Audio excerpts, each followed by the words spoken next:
everybody, welcome and welcome back to my channel. This is Parul and you are watching Exploring World with Parul.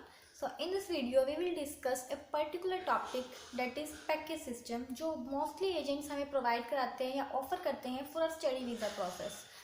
तो सब कुछ discuss करेंगे, its benefits, consequences और is it good or bad for students. So without any further delay, let's get started. So guys, what is this package system? Basically package होता क्या है? When you start your study visa process, you will go and search for a consultant. तो वो consultant आपको एक package provide कराता है that is of 16 lakhs, 18 lakhs और 20 lakhs. कितने का पैकेज, वो कंट्री टू कंट्री डिपेंड करता है कि आपको कितने का पैकेज वो प्रोवाइड करा रहा है. तो उसमें बेसिकली क्या होता है, वो स्टार्टिंग में आपसे एज ए सिक्योरिटी कुछ लेगा. फॉर एग्जांपल वो आपके ओरिजिनल डॉक्यूमेंट्स अपने पास रख सकता है और इवन 1 to 2 lakhs और 7 lakhs 5 lakhs को स्टार्टिंग में ऐसे लेगा fees. And rest of the money you will have to pay it after visa, यानी कि फ़ीस आफ्टर वीज़ा. बेसिकली ये मीनिंग पैकेज का होता है. तो जैसे मैं अपना एक्सपीरियंस आपके साथ शेयर करती हूँ. When I start my study visa process I visited a lot of consultants. So one of my consultants provide me a package system. तो उसने मेरे को क्या कहा कि we will start your process, we will apply offer in this university, in this particular university. इस university की fees इतनी आती है, तो आपको मेरे को स्टार्टिंग में कुछ पे नहीं करना. जब हम फीस पे करेंगे तो आपको 7 to 8 lakhs पे करने हैं हमें, ताकि हम वो फीस पे कर सकें. And rest of the money आपको वीज़ा आने के बाद पे करने हैं हमें.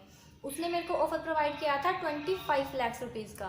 अब आप देखें तो 7 to 8 lakhs मैंने उसको फीस के टाइम पे दिया और बाकी मेरे को उसको बाद में देना है.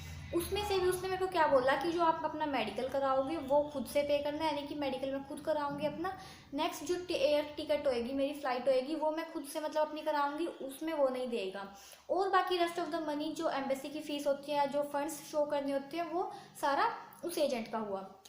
तो इस केस में अब देखो, अगर हम कैलकुलेट करें तो स्टार्टिंग में क्या होता है, हमें सबसे पहले ऑफर अप्लाई करते हैं. ऑफर की कोई फीस नहीं होती. Most of the universities free of cost application submit करती हैं ऑफर के लिए.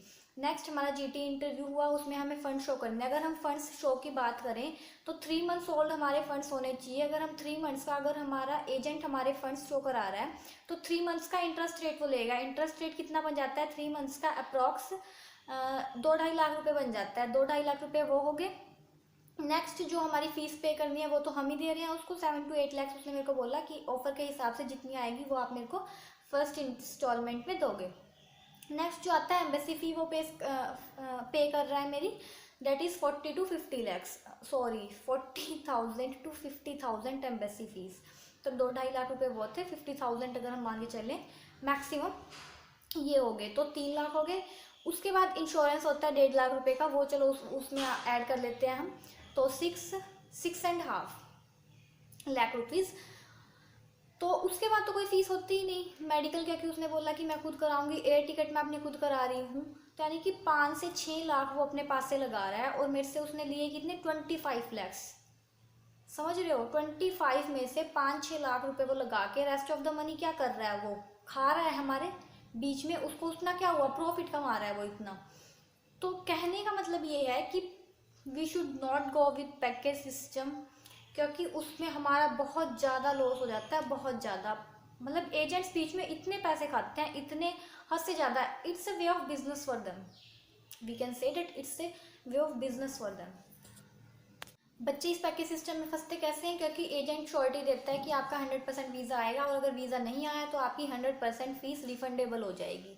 जबकि ऐसा नहीं होता. अगर वो हमें वीज़ा ला के दे रहा है तो आप ये भी तो देखो कि पैसे कितने खा रहा है वो बीच में, मतलब. So guys I will highly recommend that don't go with that agents that provide you package system. ऐसे एजेंट्स को चूज़ करो जो आपके साथ फेयर हो, ट्रांसपेरेंट हो और आपको स्टेप बाय स्टेप प्रोसेस के साथ लेके जाएं. आपको सब पता हो कि किस स्टेज पे आपकी फ़ाइल कहाँ चल रही है. अब आपका ऑफर आया, इस यूनिवर्सिटी से आया है, या आपकी फ़ीस इतनी है, तो आपको सब कुछ पता रहे. उसको बोलते हैं स्टेप बाय स्टेप प्रोसेस. तो अगर आप उससे जाएंगे तो फेयर रहेगा एजेंट, अगर ट्रांसपेरेंट रहेगा that is very good for you. So guys, this is all about today's video. If you like it, then give it a thumbs up. I think I have covered it all. If you have still any doubt, then do comment in the comment section. I will very pleased to answer you. And bye bye and take care.